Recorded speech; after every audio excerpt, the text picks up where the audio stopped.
6-0, celebrating homecoming this weekend, looking for a landmark victory too. Number 600 in the school's football history. And after 6 straight wins, however close, the Nittany Lions have a real chance at a national championship. The nation is alive with college football action in Lawrence, Kansas. Surprising Kansas, off to its best start in 17 years, is giving highly rated Oklahoma State all it could handle. The Cowboys scored first, but then this Norsek touchdown pass tied it back up at 7-7. And right now in Lawrence, the Jayhawks in the third quarter are on the verge of dealing Oklahoma State an upset loss as they lead 10-7. In South Bend, Indiana, Jerry Faust's Irish are taking on a team that Faust has proven he can beat, Southern Cal. In the opening minutes of the game, Southern Cal fumbled the kickoff. Alan Pinkett took it in from 3 yards out. That made it 7-0. Now the Irish lead 17-0.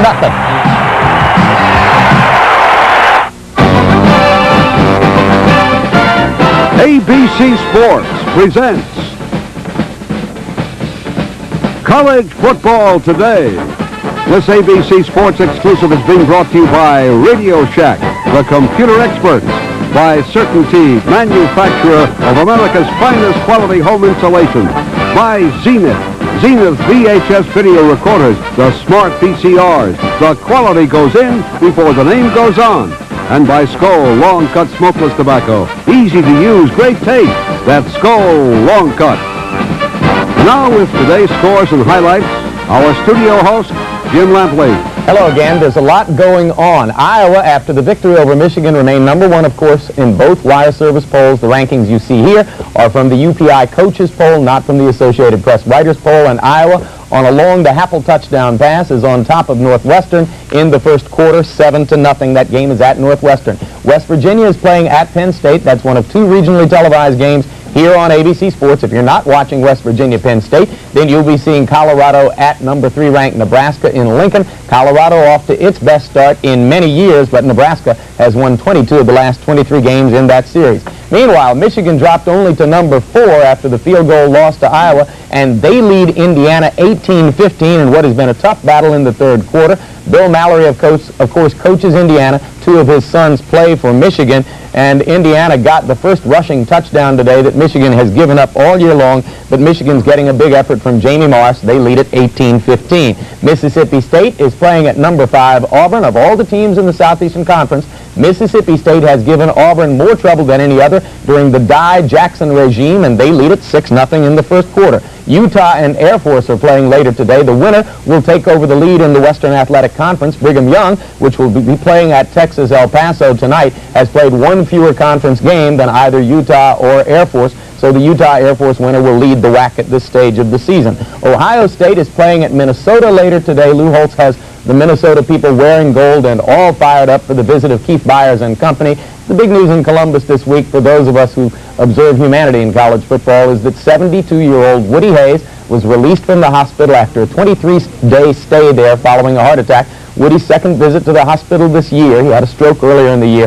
He's 72, and we wish him very well. Florida State at North Carolina. The Tar Heels on homecoming day trying to spring an upset and leading 10-3 in the third quarter. Florida State with Thomas at quarterback. Of course, McManus is out for several weeks. And, of course, the North Carolina touchdown was an Anthony to Winfield touchdown pass. Iowa State is tied up at 7-7 with number 10 ranked Oklahoma. Oklahoma has Aikman out probably for the season. Casillas still out.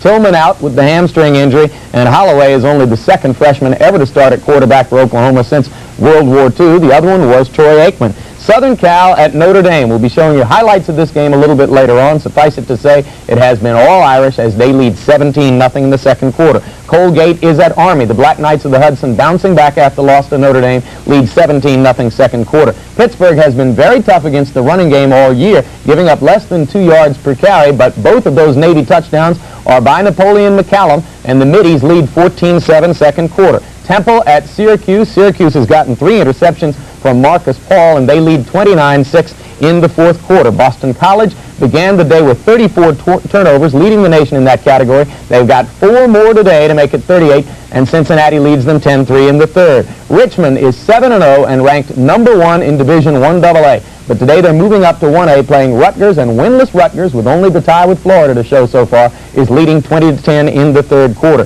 Duke at Maryland. Maryland has won the last 11 times they've played, but they are tied up right now at 10-10 in the third. North Carolina State, denying rumors that Steve Spurrier is headed there to succeed Tom Reed as head coach, is trailing Clemson 31-3 in the third quarter. Virginia at Wake Forest. Both teams need a win. Virginia's lost 3 of the last 4. Wake Forest is down to the third-string quarterback, and the Cavaliers lead 20-11 in the fourth. Virginia Tech and Florida playing for only the second time ever. Florida trying to make it 17 games in a row without a loss, leading 32-10. Kentucky and Georgia. It is 26-6. A final in that ball game, as Bill Dooley's dogs, or Vince Dooley's dogs, I should say, were the winners. Alabama at Memphis State. Ray Perkins' radio show was lit up by irate Alabama callers this week, criticizing his offense, but they lead Memphis State 7-0 in the first quarter. Vanderbilt at Mississippi. Vanderbilt has a lot of trouble winning in Oxford, and they trail 14-0 in the first. South Carolina at East Carolina. Both teams idle last week, and the Gamecocks leading 14-3 at the half. And now it's time for the Nissan Report, which this week is a look at highlights of what has happened so far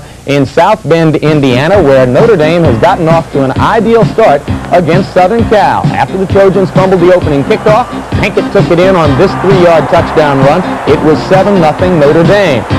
Terry Faust is trying to become a winner over Southern Cal 3 years in a row, something neither Dan Devine nor Ara Parsegian could accomplish. And after a 71-yard drive, Berline scored to make it 14-0. Carney has added a field goal. It is 17-0 now Notre Dame. An interesting year for this rivalry. Neither of the two teams are rated in the top 20 football polls. And Bino Cook, is the luster off of Notre Dame Southern Cal? There's never been a bad Humphrey Bogart movie, and there's never been a bad Notre Dame Southern Cal game. This series started in the middle 20s, and up until 1960, Southern Cal was dominated by Notre Dame. Although in 1938, Notre Dame lost the national title because USC beat them, and also in 1931, in a game in Chicago, Southern Cal stopped a long winning streak of Notre Dame. But in 1960, John McKay came to Southern Cal. He lost the first 2, but after that, he did beat Notre Dame, 1 national titles. The series in the last 24 games at 7, 14, and 22. So it's still a great rivalry, and also Notre Dame lost national titles in 64, losing to Southern Cal, and also 74. And surely there are a lot of Southern Cal fans who believe that if McKay were still coaching there, despite his troubles in Tampa, that they wouldn't be trailing 24-0 now. I've just been told that another touchdown was added for Notre Dame, and it's 24. They were a little bit upset, and they had a legitimate beef. Last week, Miami dominated. They beat Oklahoma and had a big victory there, marked up to 5-1. Now they're playing competent opponents, went 5-1 so far this season. Oklahoma early on hasn't had a real tough schedule, was 3-0, now 3-1, a team that Jimmy Johnson beat. He wakes up 24 hours later, finds out he's still ranked 4 spots below him, and he's a little bit upset about it. And he's got a right to be. Oklahoma struggling again today. Not to put a jinx on Jimmy Johnson in Miami, but 2 years ago they lost an opening game against Florida, went on to win 11 in a row and win the national championship. And I think Nebraska learned their lesson. If you're going to lose a game, you got to lose it early in the season. Miami's got a shot at it this year. They once again lost the opener to Florida and have won every time since then. And I think they've got a point. They beat Oklahoma on their home field and were 4 spots below them in the rankings. I'll be back with more scores right after this. Pearson is with Nation's hottest league. Illinois leading Wisconsin 21-3 in the second quarter. David Williams will become the second all-time leading receiver in NCAA football history today.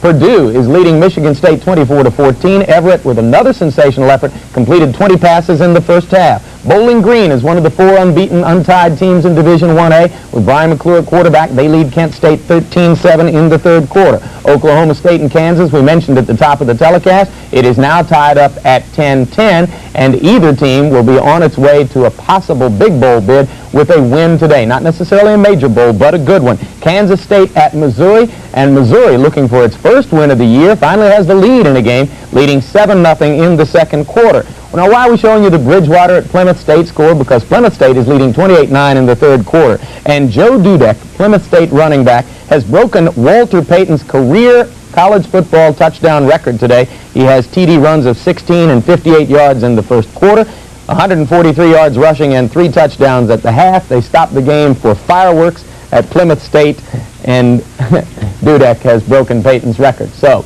that's the final score for this moment. We'll have more, but right now, a word from our sponsors and our local stations. In your area will be taking place. We're waiting in State College, Pennsylvania for the 52nd meeting between West Virginia and number 2 Penn State. Penn State is 6-0, ranked second and third in the two major polls. Talking yesterday with Coach Joe Paterno, the special teams kept coming up, and in particular the kicking game, a phase he stresses.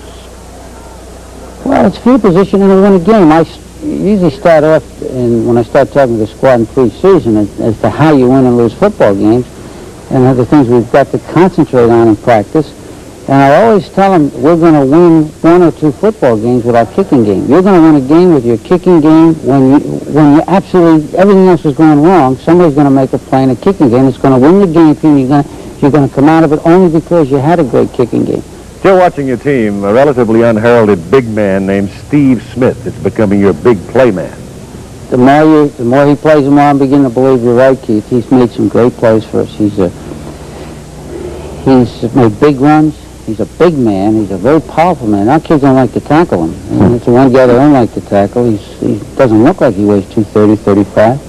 And he's got very deceptive speed. And he reminds me a great deal of, he's not quite as good, obviously, as Jimmy Brown, or he doesn't look like he's running that hard. And I'll never forget Jimmy Brown. I used to tell our kids, he's not very tough. Go hit him. You know, they'd come out there with their noses over here, a couple of teeth missing and headaches, and they'd say, you tackle him, Coach.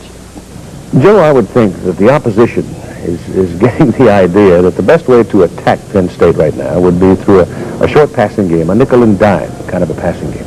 I don't care if people try to nickel and dime us. I really don't. As long as we hang on to the football. Now, if we start turning the ball over to people, and we have to get frantic on offense, then those nickel and dime outfits will beat you.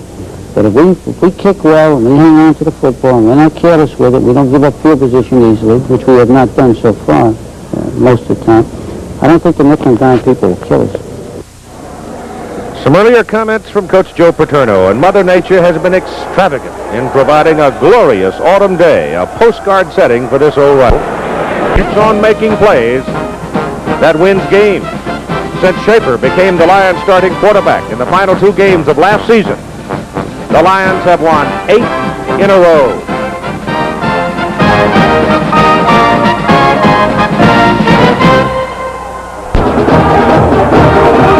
It is homecoming weekend at Beaver Stadium on State College, Pennsylvania. The university spread across this glorious countryside today, left in warm sunshine, the temperature in the middle 60s. And here are the Lions, led by their coach, Joe Paterno.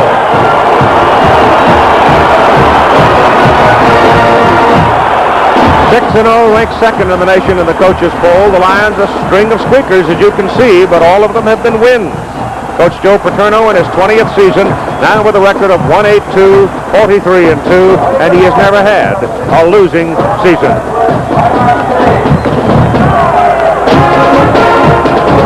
The West Virginia Mountaineers yet to come on. They'll be making their appearance in just a moment. Let's turn now and spend a moment or two, if we can, with our analyst, Coach Frank Broyles.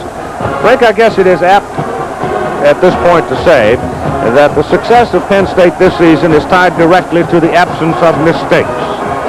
Coaches preach against mistakes. We believe that the team that makes the fewest mistakes usually wins, and Penn State proves that point. This year, their offense leads their opponents in virtually every category, but they have only had 2 turnovers in the last 4 ball games, and when you combine this with their emphasis in the kicking game, that is the winning edge. Offensive statistics are for losers. We have an interesting matchup here in the two coaches, I think. Joe Paterno has been a towering figure in Eastern football for so many years, 20 of them as a head coach. Yet you have coming out of Morgantown, West Virginia, a young man named Don Nehlen, who is bidding to become a force himself. Don Nehlen is bright, often a brilliant football coach, like the game we saw last year when they upset Boston College. But what he's trying to do is place this West Virginia team in a position that they can replace Penn State as a dominant team in the East. But to do that, Keith, they've got to win some of these Penn State ball games. But on the other side, Joe Paterno, what a great service he's given to this university and the football. Mountaineers now coming onto the field. They'll be wearing the white. They drove up by bus, took them about 3.5 hours, but in this kind of weather, through this kind of countryside, it couldn't have been a bad drive. And as the coach said this morning, it gave them time to, do a little soul searching. And they were a tag, a little pin that says attitude. And they had about 3.5 hours of attitude talk on their way up here. Well, Keith, back to Joe Paterno, the thing that we fail to sometimes write about is he's such a great tactician. He'll be controlling this ball game today, calling every play, determining what the team does on defense. But a sidelight to this, I just want to mention to our viewers that this game, Joe is approaching retirement, maybe 4 or 5 years from now, but how often will he be in a position where his team is 6-0, favored in the last 5 ball games, and a true shot at a national championship? So regardless, he'd be the last to admit it, I'm sure, but it's got a little special meaning to it. Thinking about retirement and that national championship will get you right. Well, it's a bit of a hurdle for him right here. His old foe, West Virginia, is on the other side of the field. It could be a very good football game today. Well, the Nittany Lions at home on homecoming have over the years been terribly successful. Joe Paterno's team's 18-1 on this festive occasion each year. West Virginia has not won a football game on this field since 1954. They broke a 25-game losing streak last year at Morgantown, 17-14. The kickoff is picked up by Undra Johnson, number 34. And he's going to give the Mountaineers a pretty good starting point up around the 26-yard line with John Talley at the quarterback spot. He's 6'6", 220. John Holyfield, 195-pound leading rusher. John Gay is the fullback. He weighs in at 200 pounds. Calvin Phillips is the wide man. He's 6'2", 175. And Grantis Bell is the flanker, as Bell stays in at 5'8" and 150. First down, Mountaineers. That ball is right around the 25 where they put it down. Penn State shows a 4-man front. Ball given to the tailback, Holyfield. He'll have a yard out of it, and that'll do it as Tim Johnson brings him down. The offensive front for West Virginia, Gary Basil is 230-pound tight end. Scott Saylor is a tackle, 285. Chuck Jolliffe, 265 at guard. Dave Griffith at center, 260. Gary Pounds, the other guard, 265 pounds. Brian Joswiak, 290 at tackle. Well, they're big enough.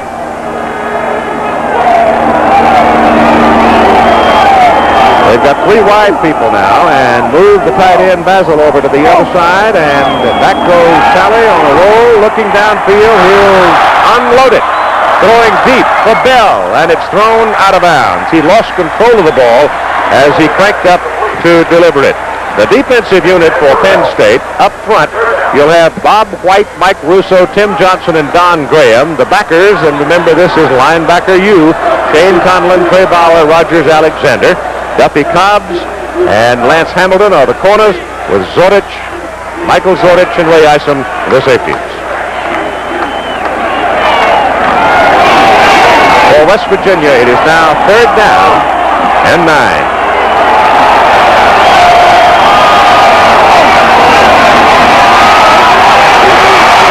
Looks over the territory, tries to force the ball, and it is intercepted by Rogers Alexander. He had one man. There were 3 blue shirts there. He tried to hum it in between them, and he got burned. Talley, being just a sophomore quarterback, started the season, was benched after the Maryland football game. Reeder, the starter, has been injured. Talley waited a little bit long, aimed the ball, telegraphed where he was going to throw the ball. The linebackers reacted to it. Phillips, number 87, the receiver, but 95, Rogers Alexander, a senior, jumps up, good athlete, cradles the ball in. Penn State has a chance. That's Alexander's first interception of the season. They have the ball at the West Virginia 30. Turn and give it to Steve Smith. And Smith, the 238-pound fullback, racks in there for a couple of yards. John Schaefer is at quarterback. Started 8 times. He's won 8 times. DJ Dozier, the tailback, 210-pounder. Good one. Smith, as we told you, big fella, about 238 pounds. Wide people, Eric Hamilton, the flanker, 6'1", 195. Ray Roundtree, the split end, 175-pound speedster from South Carolina.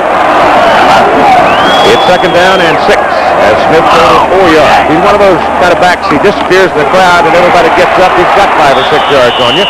This time the ball goes to Dozier, and DJ Wiggles in there for a couple of more. Dean DiMidio is the tight end, 225 pounds, 6'3". Mark Sickler weighs 260. Mitch Farrat weighs 250 pounds. Rob Smith back in there at center after injury, 260. Todd Moles has played everywhere, 260-pounder. And Chris Conlon is the other tackle at 275 pounds. It's third down and close to 4 yards now for Penn State.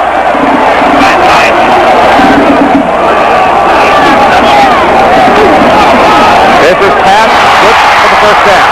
The pass caught by Darrell Giles, who had come in at the tight end position. And Giles turned it back inside and picked up the first down as West Virginia has Hunt, Grant, Herzog, the big people, down up front defensively with Smith, Christian, Richardson, and Smalls as the linebackers. The secondary is Jones, Smith, Holly, and Travis Curtis, who is the ringleader of that wrecking crew in the secondary. But right now they've got a problem. Penn State has the football, first down at the West Virginia 14.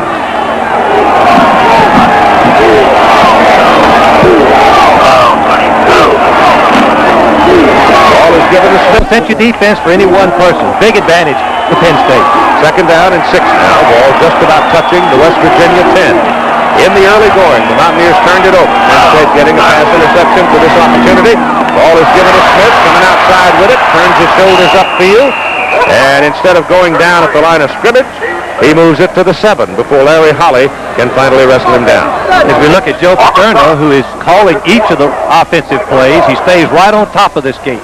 Here the offensive results for Penn State and the opponents. You can see that they were out first down. Out yardage in rushing, passing, total, but in points, no. 4 points per game, better than the opponent. They've made so fewer mistakes. Points for what counts, not statistics. Pitch goes to Dozier. Good blocking on the corner. Dozier with a big back like Smith and the Dozier, the offensive line. I think he needs close to 2 yards. Exactly. About a yard. He's still going to go for it. Early in the ball game, that's not bad, Keith. You're going to leave West Virginia if you don't make the first down with the ball in the old 5-yard line. You'd have never done it. Oh, yeah, I believe it would early. Well, they've had their conversation now with 4th down and 2 coming up for Penn State. Ball is just about the 6, and they've got to go to the 4. Tim Manoa, another fullback, joins the backfield. So they're set up with a power structure, a pair of tight ends that put Steve Smith in motion to become the lead blocker, and they sweep Dozier, and he dives, and he's got the first down. That's a great effort on Dozier's part. Not much blocking. As he got to the line of scrimmage, he didn't worry about scoring. He wanted that 1 yard. He went right over the top, and seldom, Keith, do you see a ball carrier with ability that can go over the top on the pitch sweep. Normally it's over the line that they do the jumping. Look at this score, Keith. Unbelievable. Northwestern giving Iowa this. Yeah, after you play that big ball game, the big letdown, the Michigan-Iowa game, you have a letdown. That's just normal and natural. First and goal from the 4. Inside it goes. I've seen the last 3 or 4 years. They move around, motion, give different formations on virtually every down. The same play that looks like they went for the first down as they bring it back the other way. And Dozier takes it right down to the goal line, but he is still like he did before his injuries. We look at the numbers. He hasn't had any big plays this year, which is unusual. But I repeat, Joe was so pleased with the toughness of Dozier in that last drive that meant so much to this team. It is 3rd and goal from the 1. This is the 10th play in this possession. They started at the West Virginia 30. Go on 4th down. They went on 4th and 2 and got it. Now they've got 4th and 1 for the touchdown. Dozier. Fake, keeping it, quarterback, Schaefer, penalty flags all over the place. He's calling violation of 25 seconds. Can you believe that? Now they'll have to go for the field goal. Joe's upset. I didn't see any unnecessary delay, Keith. I thought they huddled and got the play off in good fashion. Well, I was trying to find that little clock sticking up on the rim of the stadium. It's way over there. And by the time I saw it, it showed 0-0. Delay of game, offense. There's the clock. It's right on the rim of the stadium. You really have to look for it to see it. So they go for a 22-yard field goal, denied the touchdown by the West Virginia defense and the 5-yard mistake. The kick is up by Massimo Manca, and it is good. So with 8 minutes and 6 seconds to play in the first quarter, the Lions take a 3-point lead.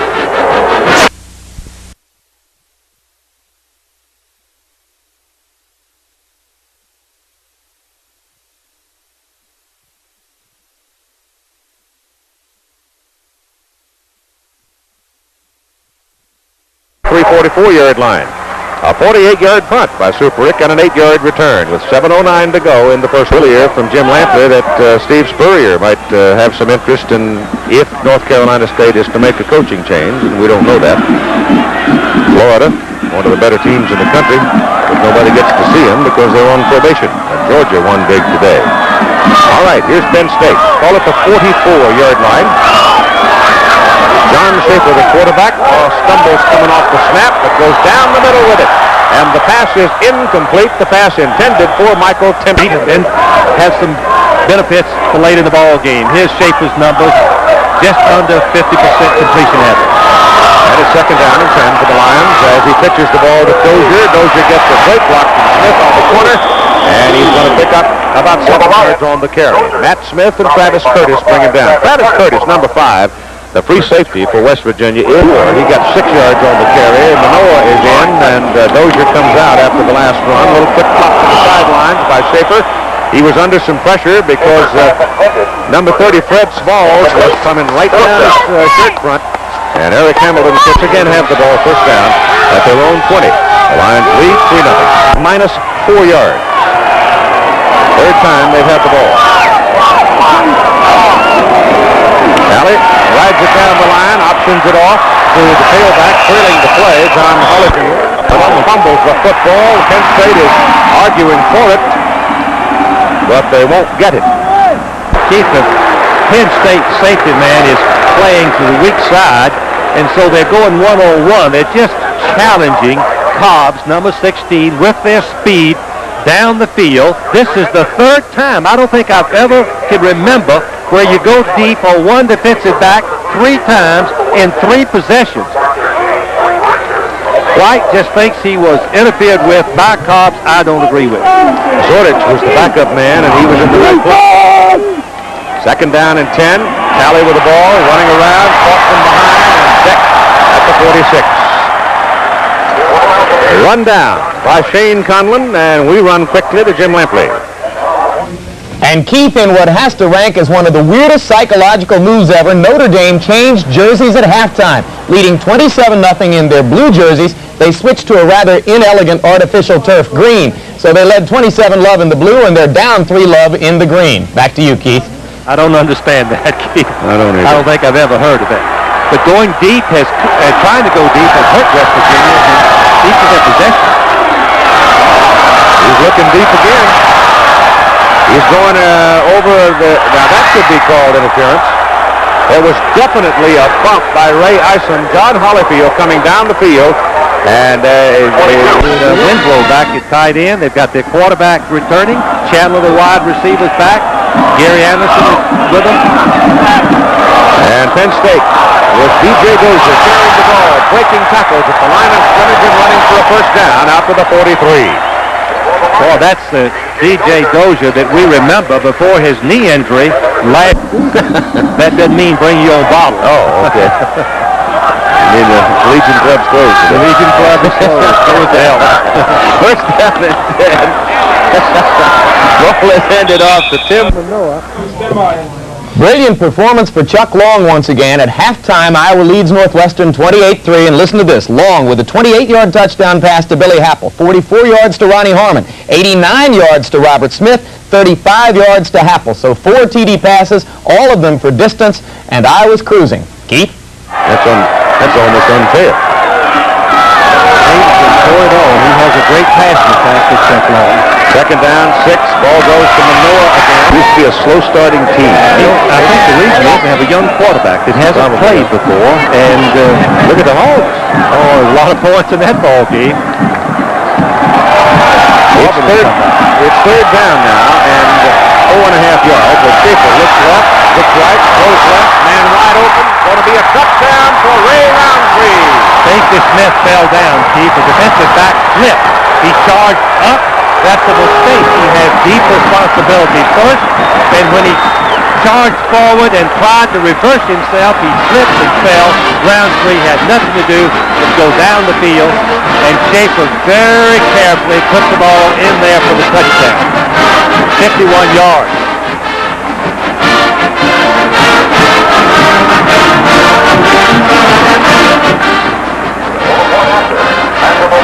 Massimo Manca in for the point.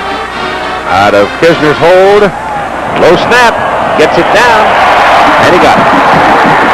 Almost didn't get a handle on that one, but it is good.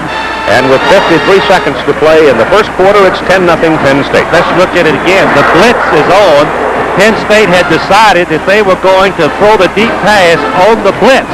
And the blockers did a great job of protecting the passer. You can see how wide open that Ray Roundtree, a freshman speedster. Watch Schaefer from the quarterback look off the defenders. First to the left, now he's going to turn to the right, and look there. Now the safety man is completely out of the play. That's what he wanted to do. Roundtree has challenged and won the battle with defensive back Smith, number 4, and it's a touchdown. Now the isolate. Watch this. Roundtree, a freshman speedster, and you can see that Smith slipped and fell, making it just an easy touchdown play. But the presence of mind of Schaefer, playing so brilliantly at quarterback, lays it in for the touchdown. Tony Johnson. He's got some strong safety. All these college students do get into it, though, Keith. There's Joe. As I said before, I just want to repeat what a great service he's done for college football. He's our best statesman in the country today. Towering, long, driving kickoff deep into the end zone by Manca. Johnson will not return it, and once again, West Virginia will have to start at the surprise Nebraska fans in Lincoln. Craig Keenan capping off a 70-yard drive to put the Buffaloes on top of the Huskers 7-0 and keeping up an amazing stat. Colorado has been inside their opponent's 20-yard line 23 times this season. They have scored touchdowns 21 of those times. Back to you. Keith, that's just the wishbone. Colorado changed from a passing attack last year where they were last in the nation in running, and they're 5th in the nation now. With that goal line offense of a full house backfield, when you get inside the 20, you should be able to have the best chance of putting it into the end zone. And I got to believe you're going to start seeing the wishbone more and more. I do too, Keith. Some form of option, because it's just simply, there's the color of Central Pennsylvania. It's a beautiful time. I wanted to bring my wife up here this week. 4 yards out of it. Coming after him again. Now they go. Returning the ball is Timpson. And Michael Timpson finds a little bit of a track and comes back to about the 36-yard line. He is the freshman out of Miami, and he is the misdirection bootleg. Penn State defensive end Graham is hooked inside. Now Talley, in my judgment, all he has to do is run for the first down. Ray Isom, play. The one who comes in and scoops up the interception. Brilliant That's the play. second of the game against Talley. Ball tonight. The Royals trying to hang in. 7.5 minutes to go in the first half. Schaefer turns, gives the ball, and they've got the speedster Timpson now. Number 5 into the ball game along with Roundtree, the two fastest, and they're both out wide. Schaefer hands the ball the other way for Dozier. Deke Jr. Dozier. Deke was his dad, and he was known as Deke Jr. Needs only 14 yards to reach that pinnacle 2,000. 3rd down and 4 now for the Lions. Schaefer will throw. Goes high, incomplete. And in comes John Bruno, whose kicks have been 51 and 46 yards today. Tony Johnson is the beat man for West Virginia. 10 men up on the line. They're going after him.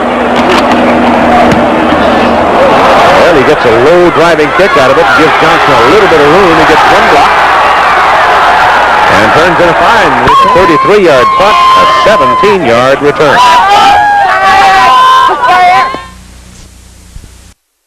Statistics are reflected there. In the first half of this ball game, homecoming weekend at Penn State, crowd of 85,534. And the pace of the ball game has been relatively subdued. Penn State's offense unable to generate very much total against the Penn State defense so far in the game. And right now, the Lions take over, first down at their own 32. Schaefer gives the ball to D.J. Dozier, and he turns it back inside. And he may be gone. Andrew Jones ran him down.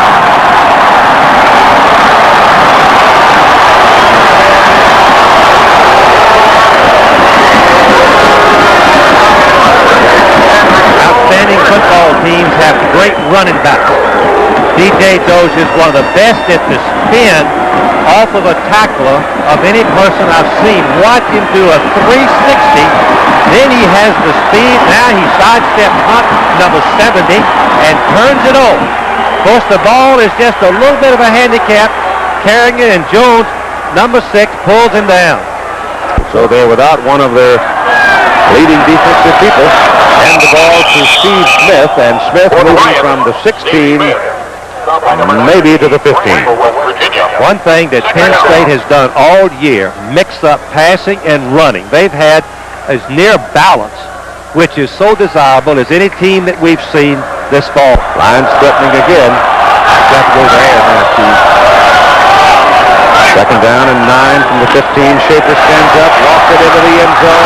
Roundtree, touchdown.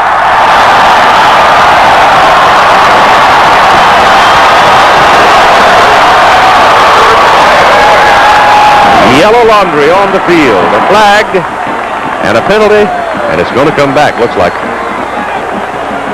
Keith, you couldn't execute the fade route any better than Penn State No, it's did. not going to come back.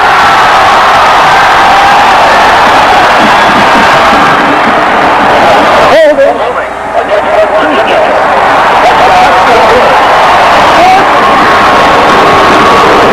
101. Roundtree is just going to challenge the cornerback on the left side.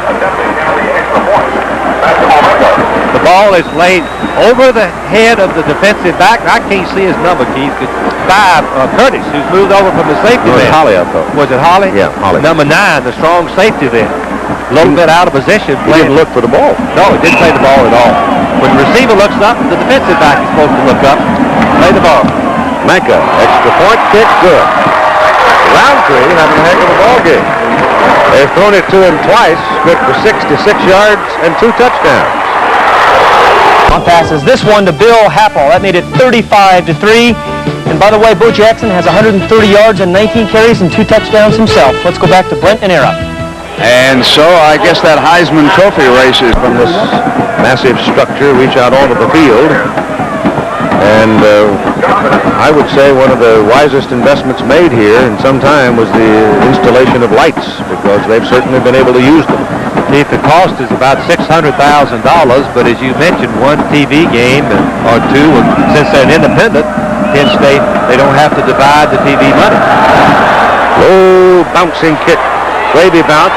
Ball is fielded short and returned by Greg Cutrone, and a penalty flag on the field. Here's the touchdown. 2-step drop, expecting the blitz, and the blitz was over, man to man. Roundtree just challenges a little fake inside and deep, but the ball was perfectly thrown. Perfectly thrown. Roundtree made eye contact with that football and pulled it in for the touchdown. 17-0. Halftime, Penn State. Back to the halftime activities after this message and the words from our local station.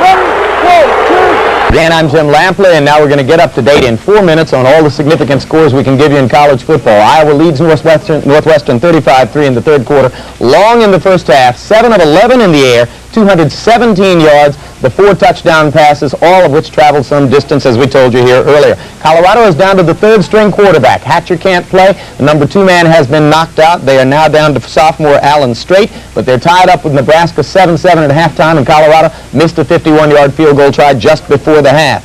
Michigan beat Indiana 42-15. Harbaugh threw for 283 yards. Doesn't sound like a lot, but it's a Michigan school record. The Wolverines moved to 6-1. Auburn was in trouble for a while. Now leads Mississippi State 21-6 in the third quarter. Bo Jackson in the game, 19 carries for 130 yards midway through the third. Air Force and Utah, 21-7. Air Force, they'll take over the WAC lead if that holds up. And Minnesota gave Ohio State trouble early. We're leading 6-0 on 2 Low Miller field goals. Byers came back with the 45th touchdown of his career at Ohio State. Buckeyes lead 7-6 in the Metrodome. Florida State struggled for much of the day. Chip Ferguson, the 6th of 6 quarterbacks used this season by Bobby Bowden, threw a touchdown pass to Hassan Jones in the second half. Seminoles beat North Carolina in Chapel Hill 20-10. Oklahoma, when the score reached 45-7, freshman Jamel Holloway came out of the game, but he had a big day, and the Sooners lead in the third quarter. Notre Dame now leading 37-3 over SC in the fourth quarter. Remember, I showed you that Notre Dame changed jerseys from blue to green at halftime in one of the weirdest psychological ploys of all time. Navy upset Pittsburgh 21-7. First 2 touchdowns were scored by McCallum against Pitt's very tough rushing defense. Syracuse beat Temple 29-14. Scotch Vades, son of former Syracuse All-America Gar Shabades, threw for 1, caught 1, and ran 1 in on a punt return. Boston College turned it over 4 more times early. They lead the nation in that category. Lost to Cincinnati 24-17. Richmond took its unbeaten record to Rutgers. Now Rutgers finally has a win, 20-17. Maryland beat Duke 40-10. Terrapins still haven't given up a rushing touchdown. Only team in the country that can make that claim. Clemson is 35-1-1 in 37 games under Danny Ford, in which they have turned the ball over less than the opposition. Virginia beat Wake Forest 20-18. Badly needed win for Welsh and Company, who had lost 3 of 4. Florida raised its unbeaten streak to 17 straight games, beat Virginia Tech 35-18. 505 yards total offense. 255 on the ground, 250 in the air. What balance? Georgia beat Kentucky 28-6. Dooley now 19-3 against the Kentucky Wildcats. Alabama leading Memphis State 21-6 in the fourth quarter. Mike Shula already with more than 300 yards passing in that game, as Perkins has opened up the offense and has Shula throwing to the uncoverable Albert Bell. Mississippi leads Vanderbilt 35-7 in the fourth quarter at Oxford. South Carolina beat East Carolina 52-10. Bowling Green unbeaten and untied coming into the day and remained that way, 26-14 over Kent State. Wisconsin and Illinois, the Illini leading 35-18 now in the fourth quarter. Michigan State won a dramatic game against Purdue. Urema to Butch Roll, a 5-yard touchdown pass with 8 seconds left. Lorenzo White, 53 carries, 244 yards for the Spartans. Oklahoma State beat Kansas 17-10. Thurman Thomas, getting 43 of 45 yards in the winning touchdown drive. Missouri leading Kansas State 10-6. Remember, the Tigers haven't won a game all year. SMU leading Texas 13-6 in the third quarter. Texas A&M is ahead of Rice 29-19 in the third quarter. Baylor perhaps headed to the Cotton Bowl, leading TCU 31-0 in the third quarter. Arkansas came back from the loss to Texas and beat Houston 57-27. And that's it for right now in college football, and we'll be back with more halftime activities. Penn State is trying to join Alabama, Notre Dame, Michigan, and Texas as the first 5 major football-playing colleges to win 600 games in the sport. It's 17-0 Penn State at halftime. Wild game. Army led Colgate 31-10 at the half. Finally won at 45-43. Colgate went for 2 and missed after the last touchdown. And now, while some stations are breaking away for news headlines, we'll continue here with more halftime activity. The dramatic game so far was Michigan State's come-from-behind victory over Purdue. Michigan State moving to 3-4 on the season. Purdue dropping to 3-4 as Michigan State won it 28-24. It was the return to action of quarterback David Yarima, who has been out for much of the season with a shoulder injury. He came back today and threw the winning touchdown pass for the Spartans. Here they were in West Lafayette, Pennsylvania, the Spartans in white and Purdue in black. Early, Michigan State on this Robert Morse 1-yard touchdown run took a 7-3 lead over the Boilermakers. The Boilermakers got another brilliant day from Jim Everett, but much of Everett's damage was done underneath as he found it difficult to go downfield against the Spartans. This 5-yard touchdown pass to Ray Wallace, however, put Purdue on top in the second quarter, 10-7. Lorenzo White, who had a brilliant day for the Spartans, came back with a touchdown run in the third quarter. That gave Michigan State a 14-10 lead. In the third quarter, however, still, Rodney Carter with this 4-yard touchdown pass. Seesaw game. Purdue was back on top 17-14. But White again came back for Michigan State, this time a 7-yard touchdown run. And this narrowed Purdue's lead in the fourth quarter at that time to 24-21 and set up the heroics of Yarima. We're going to see the 5-yard touchdown pass from Yarima to Butch Roll with 8 seconds left in the game, which gave Michigan State the victory at Purdue, 28-24. George Perlis' team has been somewhat enigmatic this season, but today they demonstrated again, as they did earlier in the season against Iowa, that they can play against anybody. Lorenzo White, 53 carries, 244 yards, and 2 touchdowns. On the other side of the field, Everett for Purdue, 34 of 51 in the air, 315 yards, only 1 touchdown pass for Everett, and that in effect was the difference in the ball game, as the Spartans, with the ball control work of White, were able to keep him out of the end zone. Right now, let's take a look at next week's CFA games here on ABC. Coming off their big win over USC, Notre Dame tangles with Nittany, or the Miami Hurricanes battle number 9 Florida State. CFA coverage begins with College Football Today next Saturday. USC 37-3, and that's Jerry Faust's 3rd straight win over the Trojans. Massimo Menka put him on the board first with a 22-yard field goal after they missed an opportunity to stick it in the end zone, but it didn't take him long to get cranked up and come on down the field, and it was a big play that set up the first touchdown, a big pass play. But Penn State this year has outstanding speed at the wide receivers, but more than this, they've got a quarterback who's got poise, confidence. You can see him look both ways and then finally throw and hit Roundtree, who has a speed of less than 4.4 in the 40, and he just outruns the secondary for the touchdown.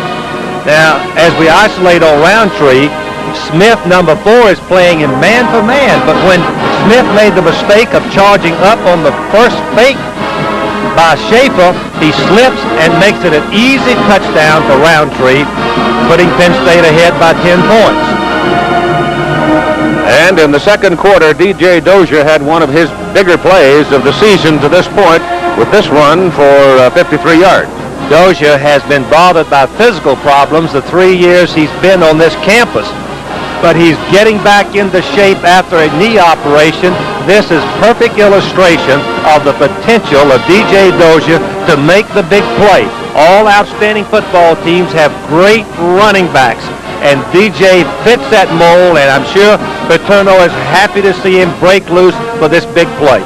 And shortly after Dozier was finally run down after the 53-yard gallop, run down by Jones, and Jones has some speed to get him, Schaefer hooks up with Roundtree again, beautifully touched ball into the corner of the end zone, 15 yards.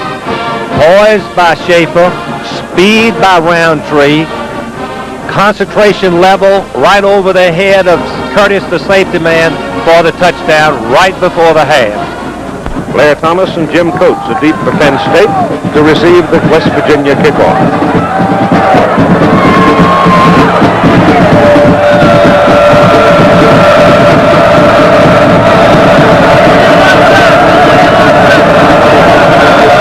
Sonny Bauman locks it deep.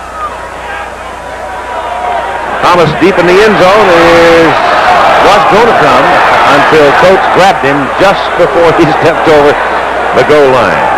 Brad Hunt, big down lineman, 280 pounds for West Virginia. David Grant, the middle guard, 265. Mike Herzog, 250-pound tackle. The backers are Matt Smith, 235.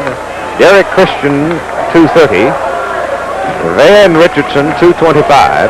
And I don't know about Fred Smalls. We'll check it in a moment. 220 pounds. He limped off the field at the close of the first half. So let's see if he's out there. Fred Smalls playing the strong linebacker position, which puts him in on the outside 50-yard line. John Schaefer, the quarterback, pitches the ball back to Andrew Jones, sophomore from Fort Lauderdale, Florida. 5'11", 175 at a corner. Stacy Smith, the other corner, 185 pounds. The safeties are Larry Holly, 6'1", 200, and Travis Curtis, 5'11", and 180. Second down and 8 for the Nittany Lions from their own 22.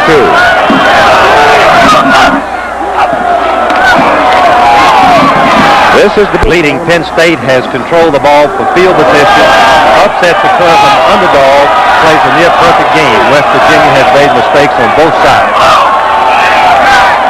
And Schaefer now on 3rd and 6 goes to throw. And the ball is off the hands of the tight end, Dean DeMedio. That's Joe. Must be pleased with most part of the first half. But as all coaches, Keith, we walk. We can think better when we walk. Why? I don't know, but I tell you, he's just the most unemotional. He's a great manager. I wish I could have done that. I'd lived longer, probably. Bruno's kick is a towering punt. Lazy, drifting ball that Tony Johnson decided to run away from after calling a fair catch, and I, for the life of me, can't tell you why he did it. Unless he lost contact with the ball somehow. The defensive alignment, White's 235, Russo, big man, 260, and Tim Johnson, 250. Don Graham, who had a good first half, 240. The backers are Shane Conlon, 220, Trey Bauer inside at 210, and Rogers Alexander, who had a pass interception in the first half, at 215. And West Virginia now will start from the 34-yard line. So, Mountaineers won the first scuffle here. And Hollifield is not in the lineup, not in the starting alignment for West Virginia. Tom Gray is at tailback, and he picks up about 3 yards. Duffy Cobbs, 5'11", 175 at corner. The other corner is Lance Hamilton at 5'11", 185. Michael Zordich, 6 feet 205, plays the hero back position, they call it here. And Ray Isom, 5'9", 180, and Ray had an interception.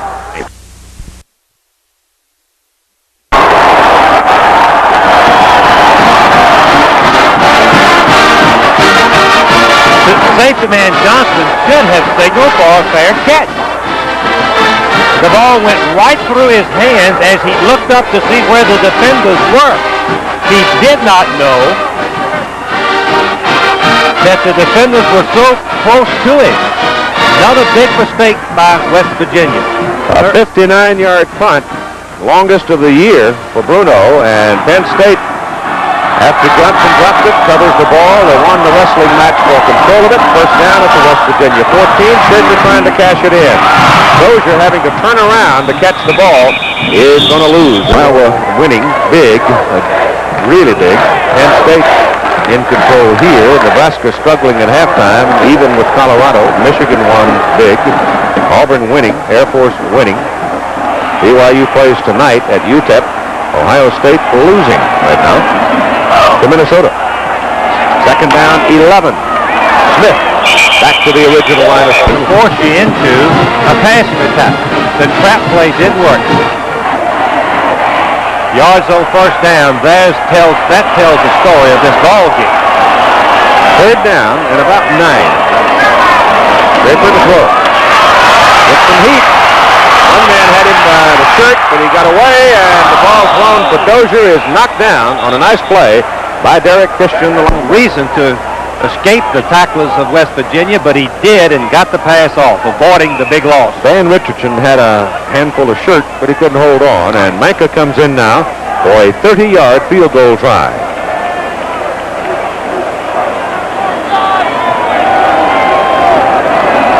.7:02 to go in the quarter. Kisner puts it down, and Manka hits it solid, and it's good. So the Nittany Lions build their lead to 20-0 over the West Virginia Mountaineers. That's way back there. There's no return on it. Well, Joe Paterno's students are winning the ball game. Here's what Joe says about that. I think it's more fun for the students. I think it's they're more of a challenge. They're easier to coach. They're more responsible. They know what they're here for, and I think all that makes it a lot more fun. In fact, I think a lot of guys are kidding themselves, thinking that they can do a better job going out and getting people who really don't belong in college and fighting that battle day in and day out. I've said many times, if you get too many kids that really don't know what college is all about, you spend so much energy trying to get them straightened out that you end up forgetting how to coach. You get to be a social worker. And a pretty good-sized day for Pinkett, as Notre Dame won, and Michigan State surprised Purdue. Lorenzo White had a heck of a day. And Florida continues to show their quality as a football team. Kerwin Bell, Florida's quarterback, is having an outstanding year, Keith. On first down, Talley goes deep. No on this one. It is intercepted. Overthrown, and Duffy Cobb. That is the third interception of John Talley today. Keith, that's the third time that West Virginia has tried to go deep on Duffy Cobb, number 16. They must have something in their scouting report that says that they can get behind him, and they haven't in any of the 3 times. Just a great play by Cobb. We'll be right back down, but again, you go back to this little game of stats. They only have 6 first downs, but they absolutely have dominated this football game, and they have a first paper. Really took a wallop from Matt Smith, and he's trying to shake off the effects of it. He's going to go out and take a rest after that, Keith. He's a tough youngster, but he's got to take a rest. Matt Smith is 237 pounds. Don Neyland says the finest football player they've recruited since in the 6 years that he has been at West Virginia. He was blitzing on it from his outside position, and he went up and tackled high on Schaefer and hit him right in the chest or in the head. He's got a bloody nose. Look. Yes, he did. Smith just left his feet with his helmet and with his shoulder pads in the flying tackle mode. So John with the bloody nose and shaken after the bruising tackle, and Kisner now will get the call. Here's the play. Covering. Watch him leave his feet right here and go right through the air with a flying tackle, and that is illegal. You cannot use your helmet as a weapon. Well, Schaefer's walking off now. He looks to be all right. Of course, it's hard to know how damaged the nose is, but he seems willing to pretty much shake it off even at this point. But into the ball game comes Matt Kisner against Alabama. Remember him? Came in one play. Everybody in the world figured that they were going to run a little wedge play over the left side. Instead, he just simply took the ball on a bootleg and took it into the end zone for a touchdown. Keith, it was 4th and 1. Fourth and a couple of feet. From the 22, hands the ball off to Dozier. And Dozier wiggles around and gets out close to the 27 before he is not. And the all-time rushing for Dozier, he moves up into some very fancy company, doesn't he? That's a select group that he's combined with, and he won't be long before he'll be up one more. 22 yards, and he'll be up with Booker Moore. And he's got a whole season plus this year to go. Kisner with good speed. Throws it out, knows where the marker is, and dives for it. And the question now is the spot good enough for the first down? Matt Kisner is probably more mobile, Keith, than Schaefer. It was a close battle between the two, Schaefer and Kisner, going into the season. Joe Paterno did not select his quarterback till the week of the game. He didn't want a controversy of alternating them, trying to decide which one. He selected Schaefer, but he has great confidence in Matt also. And he got his first down, so here's the snap from the 31, pitch back to Dozier, with blocking on the left side, twisting into my nose for a long time before the face mask. B.J. Dozier, 105 yards now on 14 carries. Keith Radisek is now coming in center and lays a solid block on the middleman, and the defense is Scott Thomas ran back the second half kickoff in Colorado Springs, 102 yards for a touchdown. Only took 7 seconds off the clock, leading you to believe that Thomas is faster than Carl Lewis and Calvin Smith. Since then, Air Force has gotten a safety for a 30-7 lead. Thomas this year, a kickoff return, a punt return, and an interception return, all for touchdowns. Back to you, Keith. 7 seconds. Scott's got wings on his feet. Good line. As good, nearly as good as the starter, but just because you played close ball games, you get very little chance to play. So Kisner coming in, he wants to look good right here, Keith. Encroachment, defense, first down. Well, Duffield trying to anticipate the snap, and of course, the count, the cadence of the quarterback, Kisner, is obviously different from that of Schaefer. But his own people held their position well. That's back to throw it. And it's good. Caught by Brian Seiberling. Brian Seiberling was a basketball player in high school, along with football. He had major college scholarship. He is 6'6", weighs 239. what a target he is down the middle. These defensive backs are giving up about 6 or 7 inches. Curtis put another headshot on it.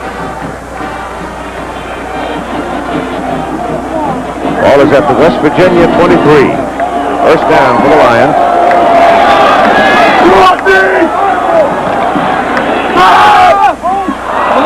That time the ball came right off the fingers of Matt Kisner and is overthrown. Again, Jim. Nebraska's Tom Rathman, a heck of a fullback who just went 84 yards in Lincoln. How many fullbacks have the speed to go 84 yards? And the Huskers, in a tough battle, now lead Colorado 14-7 in the third quarter. All yours. Old Tom can haul it once he gets. Now Superick knocks it across midfield. It goes to Coates. And Jim Coates gets back to about the 47. It was a 43-yard punt by Superick and a 5-yard return. The last minute is going to be a good, tough game. Back goes Kisner to throw. Goes deep. Going for the bundle, and it is not good. Stacy Smith covering Michael Tlago. That play took only 6 seconds, so that'll give you an idea. He had run, oh my goodness, he had run 45 at least 45 yards, yeah, including the fake. You know, Schaefer's cranking up in case he's needed. Right now, they don't need him, really. They could give Kisner some playing time, leading 20-0, and 20 seconds to go in the third quarter. This is Penn State's biggest lead of this season. Keith, you hit a good point. I know Joe Paterno is sorry that Schaefer got hit, but it's good, as you mentioned, for Kisner to get some playing time. Third down at about 5. Ball just short of the West Virginia 40. Kisner dumps it short for the first down to Smith. And Smith comes over the top, comes down hard as Travis Curtis hit him. Ball flew loose, but the ball was out of bounds, and is Penn State's first down at the West Virginia commercial message and a word from our local station. It by about 2 yards when that ball came loose. It advanced. Apparently he was not out of bounds when the ball came flying out and went downfield a couple of more yards. And so he's marked at the 23 where it's first down.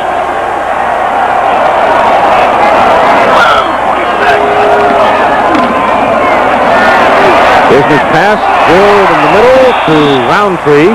Inside the 20, close to is coming into this ball game. So if something should happen permanently to Schaefer, he wants this young man ready. Very important. Smith, big speed, powerful man, drives close to Smith and Dozier just complement each other so beautifully. This is Dozier. First down and touchdown. And a low face mask at the end of it, Steve.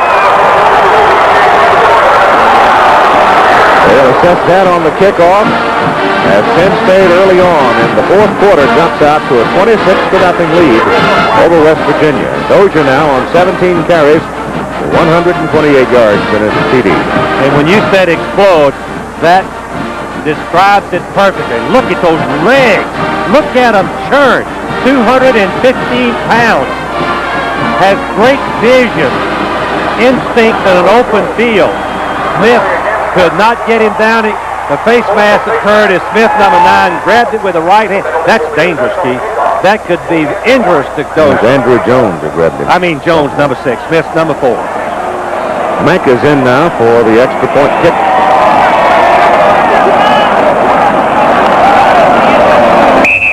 This is the third conversion after the touchdown. That's 3 points. He has 2 field goals. He will total 9 if he hits this one, and he does. At 13 minutes and 39 seconds to play in the football game, the Lions have control.